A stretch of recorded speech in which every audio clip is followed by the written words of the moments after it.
Olá, povo de Deus! Hoje trataremos, na nossa escola dominical, do capítulo 24 da nossa Confissão de Fé de Westminster, que trata de um tema bastante polêmico, mas necessário: o casamento e o divórcio. Vamos perceber aqui como que a Escritura Sagrada desenvolve esse tema e como devemos encará-lo de acordo com a vontade do nosso Deus.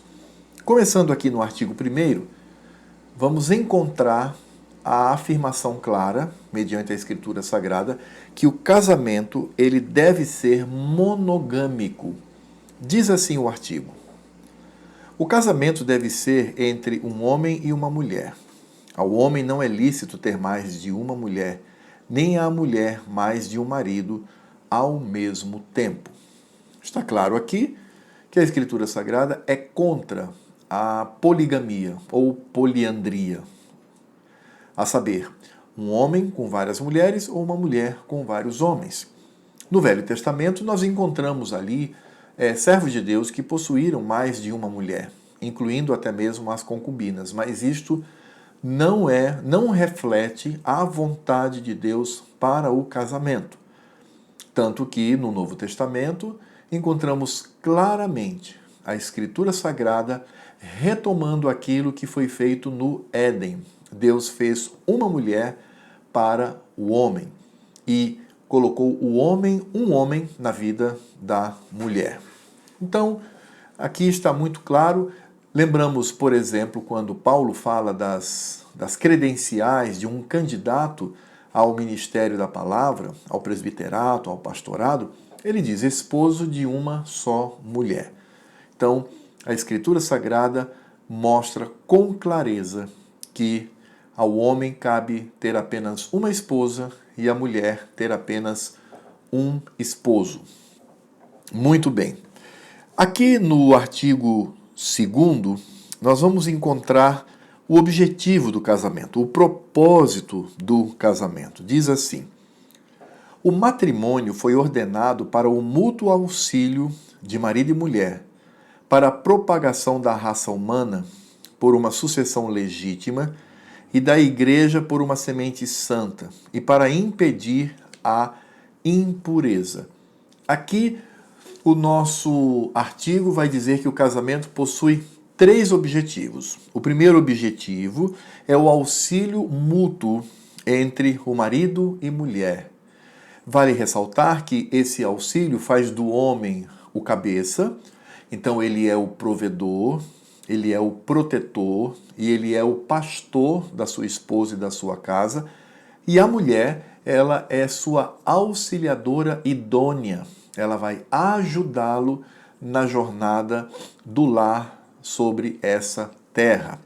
Mas também o nosso símbolo de fé fala que o casamento existe para a propagação da raça humana por uma sucessão legítima. Então, o casal, ele também deve ter filhos, quando são, obviamente, aptos no que diz respeito à saúde para isto. Se não for, existe a adoção. Mas aqui está claro que essa propagação da raça humana se dá pelo casamento, inclusive afirmando que na igreja é uma semente santa. Então, filhos que nascem de pais crentes, eles estarão na convivência da santificação concedida pelos pais pela obra de Cristo Jesus. Isso não está dizendo que o filho do crente, quando nasce, ele já é um crente. Não, é preciso que ele venha se render aos pés de Cristo para isto. Mas é claro que isso vai acontecer num ambiente de santificação, num ambiente onde os filhos são santificados pelos pais. E aqui diz também para impedir a impureza, os pecados de ordem sexual. Então, o casamento é a oportunidade para que os cônjuges eles vivam o leito sem mácula. O terceiro artigo é um artigo também muito importante. Ele vai falar do jugo igual e do jugo desigual. Ele diz assim: a todos os que são capazes de dar um consentimento ajuizado é lícito casar, mas é dever dos cristãos casar somente no Senhor. Portanto, Os que professam a verdadeira religião reformada não devem casar-se com infiéis, papistas ou outros idólatras. Nem devem os piedosos prender-se desigualmente pelo jugo do casamento aos que são notoriamente ímpios em suas vidas ou que mantêm heresias perniciosas. Dois pontos importantes aqui quanto a jugo desigual. E o jugo desigual é um crente namorar um descrente e se casar com ele. Isso é proibido. Isso é uma afronta. Isso é, de fato, uma atitude muito grave diante do Senhor. Não há como remediar isso.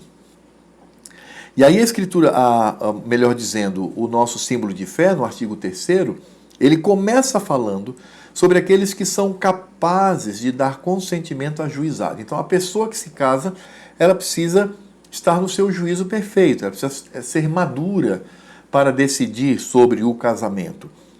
E fala então que esse casamento deve ser somente no Senhor e deve acontecer entre um crente com outro crente. Então aqui fala que os crentes no Senhor, de acordo com a visão reformada, não podem casar com infiéis, com papistas ou outros idólatras. Papista aqui se refere à Igreja Católica Apostólica Romana. Então, não pode existir esse tipo de união. É o que diz aqui o nosso 3º artigo. Ele fala também, porque esse ponto aqui, sobre casar com idólatras, diz respeito às pessoas fora da igreja. Mas agora ele vai falar daqueles que até convivem dentro da igreja, mas têm uma atitude ímpia. Quando ele diz assim: nem devem os piedosos prender-se desigualmente pelo jugo do casamento aos que são notoriamente ímpios em suas vidas ou que mantêm heresias perniciosas. Podem ser crentes, mas eles, melhor dizendo, eles podem se dizer crentes, estar dentro da igreja, mas são notoriamente ímpios nas suas atitudes, nas suas vidas, ou mantêm heresias perniciosas. Então está proibido para o crente de tradição reformada contrair esse tipo de casamento pelo jugo desigual. E eu repito, jugo desigual de um crente com um descrente no que diz respeito ao namoro é pecado grave diante do Senhor. O crente só deve namorar outro crente e assim construir um lar na presença do Senhor. O artigo 4º vai tratar sobre a questão da consanguinidade. Então existem limites para isto. Diz assim: não devem casar-se as pessoas entre as quais existem os graus de consanguinidade ou afinidade proibidos na palavra de Deus. Tais casamentos incestuosos jamais poderão tornar-se lícitos pelas leis humanas ou consentimento das partes, de modo a poderem coabitar como marido e mulher. E aí eu quero ler o que está em Levítico, capítulo 20, a partir do verso 19 até o verso 21, quando temos aí um detalhamento desse problema da consanguinidade no matrimônio, no casamento. Então diz assim a palavra do Senhor: também a nudez da tua irmã, de tua mãe, ou da tua irmã, ou da irmã de teu pai, não descobrirás, porquanto descobriu a nudez da sua parenta. Sobre si levarão a sua iniquidade. Também se um homem se deitar com a sua tia, descobriu a nudez de seu tio. Seu pecado sobre si levarão, morrerão sem filhos. Se um homem tomar a mulher de seu irmão, imundícia é, descobriu a nudez de seu irmão, ficarão sem filhos. Deus está dizendo claramente aqui: sobrinho não pode casar com a tia, ou a sobrinha não pode casar com tio, irmão com irmão, pai com filha, mãe com filho, de jeito nenhum. Mas também, aqui o nosso símbolo de fé não fala apenas do problema da consanguinidade, mas ele fala também da afinidade. Por exemplo, lá em 1 Coríntios capítulo 5, a partir do verso 1, Paulo traz uma palavra muito dura, inclusive sancionando juntamente com a igreja uma disciplina bastante severa contra um camarada que estava dentro da igreja e que tinha relacionamento íntimo com a sua madrasta. Então era a madrasta e o enteado. Veja, eles não possuem consanguinidade, mas ele não pode fazer isso. Assim como o cunhado não pode coabitar com a sua concunhada e vice-versa. Isso é abominação diante do Senhor.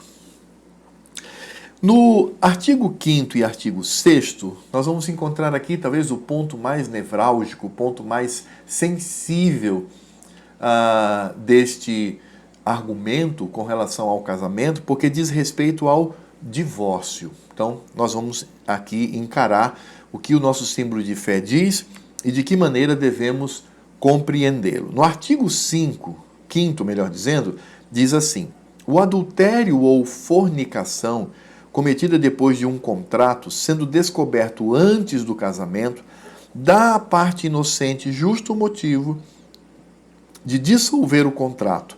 No caso de adultério, depois do casamento, à parte inocente é lícito propor divórcio e, depois de obter o divórcio, casar com outrem, como se a parte infiel fosse morta. Então, o que está dizendo aqui?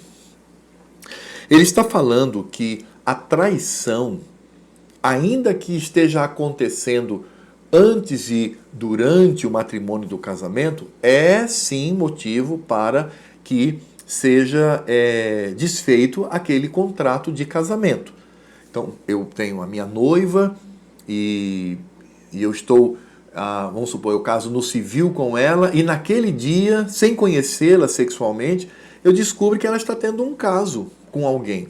Ela já está me traindo. Então, isto é motivo para que eu venha cancelar o matrimônio. E também fala do adultério.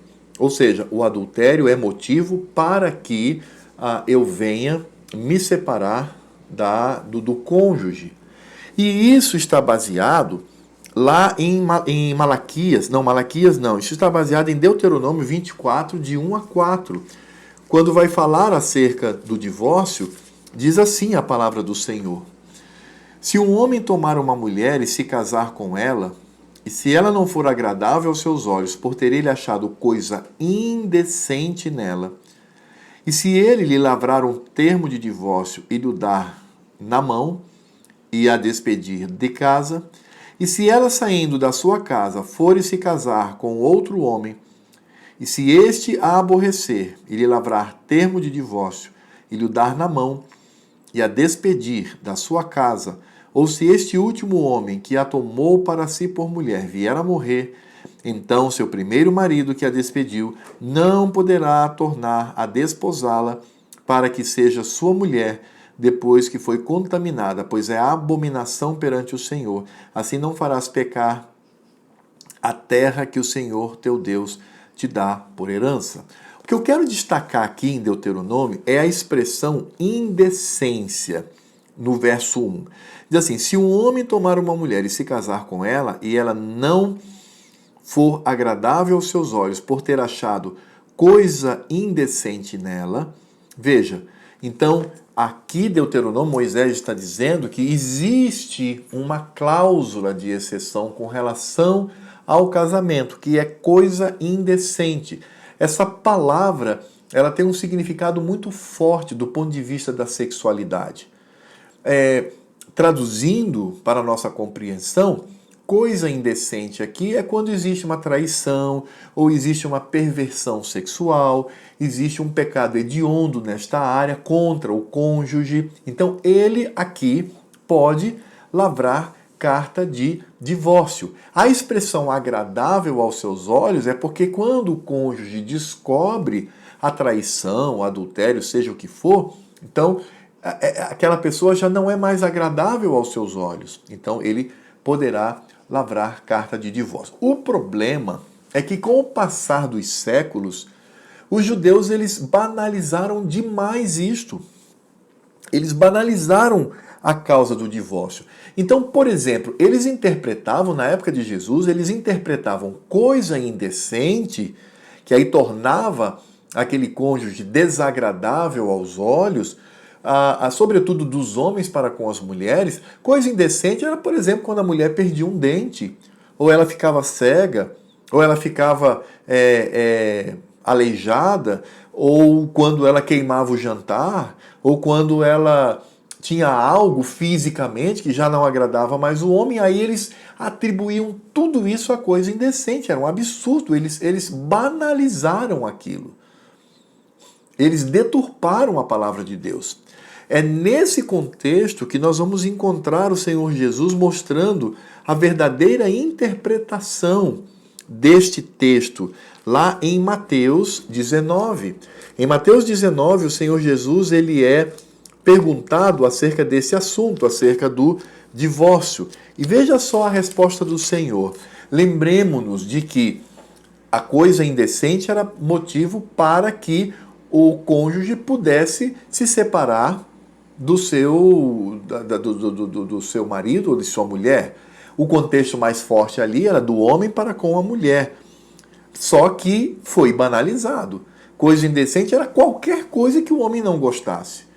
Aí o Senhor Jesus mostra a verdadeira interpretação. Ele diz assim, Mateus 19, a partir do verso 3. Vieram a ele alguns fariseus e o experimentavam, perguntando, é lícito ao marido repudiar sua mulher por qualquer motivo? Viram? Eles já assumem com honestidade a percepção pecaminosa que eles têm do divórcio. Então respondeu ele, não tendes lido que o Criador desde o princípio os fez homem e mulher, e que disse, por esta causa deixará o homem pai e mãe, e se unirá à sua mulher, tornando-se os dois uma só carne? De modo que já não são mais dois, porém uma só carne. Portanto, o que Deus ajuntou, não o separe o homem. Replicaram-lhe, e aí significa dizer que eles interpelaram o Senhor Jesus novamente, por que mandou então Moisés dar carta de divórcio e repudiar? Olha a resposta de Cristo. Respondeu-lhe Jesus, por causa da dureza do vosso coração é que Moisés vos permitiu repudiar vossa mulher, entretanto não foi assim desde o princípio. O que Cristo está dizendo é que o divórcio ele ocorre por causa da dureza do coração humano. Não necessariamente pecado. Há muita controvérsia na interpretação dessa expressão dureza de coração. Eu, particularmente, prefiro olhar para essa dureza do coração na incapacidade do cônjuge, né, do homem ou da mulher, enfim, conviver com o seu cônjuge que o traiu. Então ele perdoa, certo? Mas ele não consegue conviver mais. Então isso é uma dureza do coração. Então aí ele pode pedir divórcio. Aí Cristo vai dizer, então veja, esse negócio de divorciar por qualquer coisa, banalidade, nada disso, é uma só carne. Ah, mas Moisés deu carta de divórcio, por causa da dureza do vosso coração. Aí então ele diz, verso 9, eu porém vos digo, quem repudiar sua mulher, não sendo por causa de relações sexuais ilícitas, e casar com outra comete adultério, e que casar com a repudiada comete adultério. Então o que Cristo faz? Ele mostra a verdadeira interpretação daquilo que Moisés escreveu em Deuteronômio 24, a partir do verso 1. Quando lá diz que o homem pode repudiar a mulher por causa de coisa indecente, Cristo ele não revoga. Ele vai dizer, só que ele vai dizer que coisa indecente é relação sexual ilícita. Essa frasezinha traduz a palavra porneia do grego. É uma palavra bastante forte de uma prática sexual doentia, ou de traição, ou de adultério. É isso, é qualquer prática sexual que seja ilícita, pecaminosa. Então Cristo não revogou. Cristo apenas disse, vocês erram porque vocês querem, como vocês mesmo colocaram na pergunta, vocês se separam por qualquer motivo. Não, não foi assim e nem é assim. Somente por causa da relação sexual ilícita. Porque nós precisamos entender o que o Senhor Deus fala lá em Malaquias, capítulo 2, quando vai falar acerca da visão do Senhor com respeito ao divórcio, Malaquias 2, verso 16, diz assim: porque o Senhor Deus de Israel diz que odeia o repúdio. A Bíblia está dizendo que Deus odeia o divórcio, odeia. Então, se separar por qualquer motivo é pecado. Não estamos autorizados. O casamento, ele não está firmado na minha paixão. Eu posso me desapaixonar, mas isso não me dá direito de separação. O casamento está ligado à minha integridade, à minha piedade, ao temor do Senhor. Então, somente a palavra de Deus mostra claramente que somente um motivo pode, de fato, fazer com que eu venha me separar. Quando o cônjuge praticar coisa indecente, quando ele apresentar relações sexuais ilícitas, somente aí. E a palavra de Deus não está dizendo que o cônjuge afetado, a parte inocente, é obrigado a se divorciar. Não, mas está dando a ele condições, caso o seu coração se endureça com relação a isso e ele não queira mais conviver, embora perdoe, mas não queira conviver, nesse caso, o divórcio ele é lícito. É exatamente isso que encontramos aqui no artigo 5º. Diz assim: o adultério ou fornicação cometida depois de um contrato sendo descoberto antes do casamento dá à parte inocente justo motivo de dissolver o contrato. No caso de adultério depois do casamento, à parte inocente é lícito propor divórcio e depois de obter o divórcio, casar com outrem. Aí veja o que diz aqui o nosso símbolo de fé, que é uma coisa muito séria, muito grave. Diz assim: como se a parte infiel fosse morta. Porque lá no Velho Testamento, o adultério, ele era tratado, ele era disciplinado com a morte. A pessoa morria, era morta legalmente. É claro que hoje a igreja não tem esse poder mais, né? Porque essas leis civis, elas foram encerradas em Cristo Jesus. Mas o nosso símbolo de fé diz que a pessoa que foi traída e se divorcia, ela pode se casar, porque a pessoa traidora, aquele que cometeu relações sexuais ilícitas, aquele que cometeu indecência no casamento, ele deve ser considerado morto. Então não há aqui alívio, não há aqui passar a mão na cabeça, não, pode se separar e tal. Não, é uma coisa muito séria. A outra parte tem que ser considerada morta para que haja novo casamento. Então, o princípio é o mesmo. Se no Velho Testamento a morte era física, real, no Novo Testamento ela é declarada pela igreja. A igreja declara: não, essa pessoa está considerada morta. E aí, esse indivíduo, essa pessoa, esse irmão, a parte inocente, sim, pode se casar novamente. No artigo 6º, nós temos também aqui uma outra concepção que é baseado naquilo que Paulo nos fala lá em 1 Coríntios.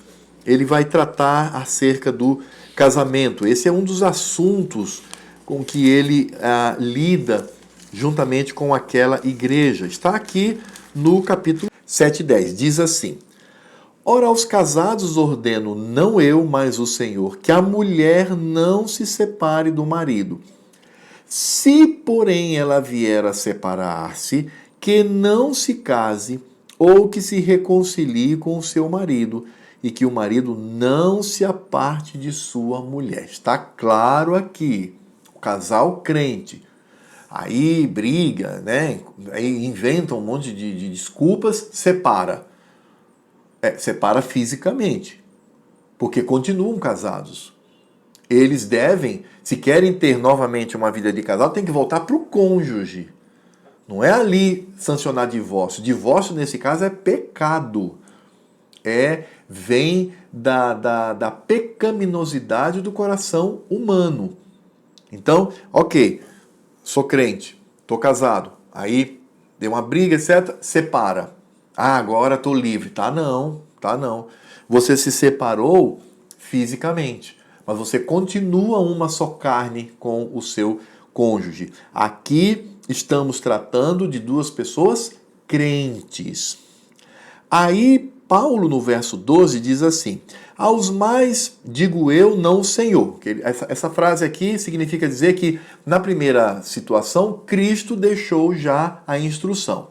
Nessa segunda parte, não foi Cristo, mas o próprio Paulo, inspirado pelo Espírito de Cristo, ele vai deixar nova instrução. Ele diz assim: aos mais digo eu, não o Senhor. Se algum irmão tem mulher incrédula e esta consente em morar com ele, não a abandone.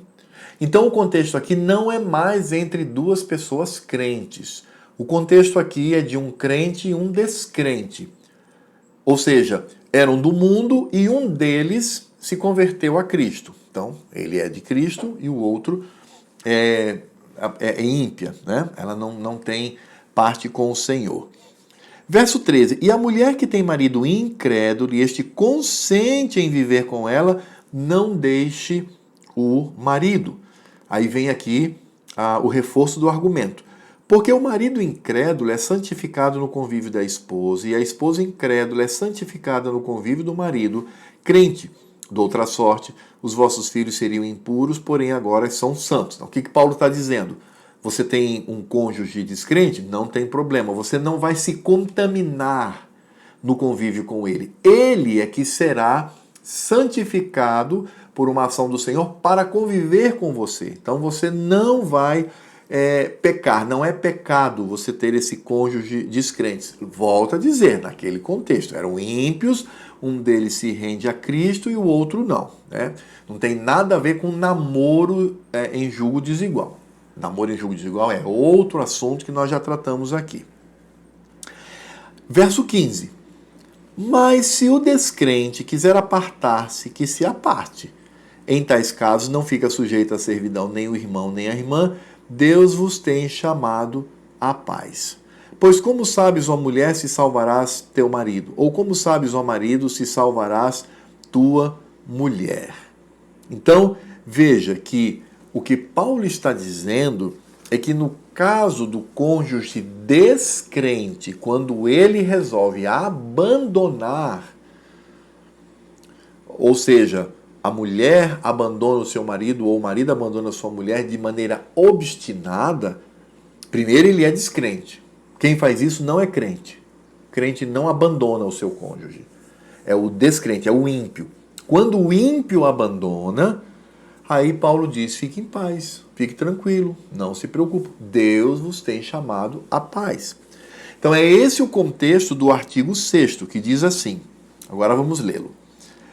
Posto que a corrupção do homem seja tal que o incline a procurar argumentos a fim de indevidamente separar aqueles que Deus uniu em matrimônio, contudo, só é causa suficiente para dissolver os laços do matrimônio o adultério ou uma deserção tão obstinada que não possa ser remediada nem pela igreja, nem pelo magistrado civil. Para a dissolução do matrimônio é necessário haver um processo público e regular, não se devendo deixar ao arbítrio e discrição das partes o decidirem seu próprio caso. O que o nosso artigo 6º está colocando aqui é o que Paulo fala lá em 1 Coríntios capítulo 7. Se o cônjuge ele se separa de maneira obstinada, primeiro que ele não é crente. Quem faz isso não é crente. Entendam bem isso, irmãos e irmãs. Quem faz isso não é crente. É o ímpio. Ele pode até estar na igreja, mas ele é ímpio. Então, quando ele quer se separar, ele quer quebrar essa aliança que Deus uniu, faça. O que fica, a parte inocente, tem sido chamado à paz. Ele permanece em paz no Senhor. Então, não há da parte do abandonado aquela visão, puxa, será que eu também estou em pecado porque ele me abandonou? Não. Deus vos tem chamado à paz. Irmãos, eu quero encerrar dizendo que a ênfase desse estudo não é o divórcio. Não é o divórcio. O divórcio é uma coisa triste, é uma coisa que Deus odeia, é algo que a gente precisa tratar com muita seriedade. A palavra de Deus nos dá aqui, então, o motivo da relação sexual ilícita, quando eu posso me divorciar. A questão do adultério, vamos dizer aqui, o adultério. Só que eu não sou obrigado a me separar. Eu posso perdoar o meu cônjuge e continuar esse casamento. Aliás, quem assim o faz se parece muito mais com Cristo, porque o casamento ele reflete a união de Cristo com a sua igreja. E quantas vezes essa igreja não tem traído a Cristo? E reiteradas vezes ele tem perdoado essa igreja por amor. Então, se, vamos supor, um marido, a mulher o trai, mas ele a perdoa e quer continuar com ela, que lindo! Ele está se parecendo muito com Cristo. Mas, por causa da dureza do coração humano, a Escritura Sagrada, nestes casos, tem concedido a liberdade para o divórcio. Pode perdoar, mas não quer mais conviver junto porque a aliança foi quebrada. Então, esse é o caso da Escritura Sagrada. Paulo depois, ele acrescenta esse assunto do divórcio à separação obstinada por parte do descrente. O crente não pode abandonar, é proibido o abandono. Mas o descrente pode fazer, ele não tem o temor do Senhor. Aí, nesse caso, Deus tem chamado este à paz. Bem, irmãos, essa foi a nossa lição de hoje, como eu disse, um assunto muito delicado, mas um assunto necessário para que entendamos a Escritura Sagrada quanto ao matrimônio e o divórcio. E que Deus nos abençoe.